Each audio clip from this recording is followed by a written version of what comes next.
haya masomo ya sekondari yana vitu vingi sana, lakini NECTA wao wana vitu wanavyotega, wanavyopanga kuvitahini au kuviuliza kwa wanafunzi.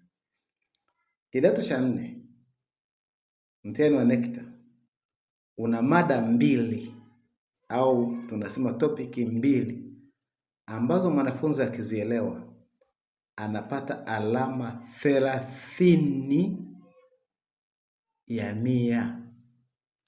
Kwa hiyo hilo somo au hizo topic au hizo mada sio mada za kufanyiwa mchezo, kwa sababu ukizifanyia mchezo hizo mada 2 usipozisoma zote ukazielewa, maana yake ni kwamba katika mtihani wa history inawezekana usifanye kitu kizuri.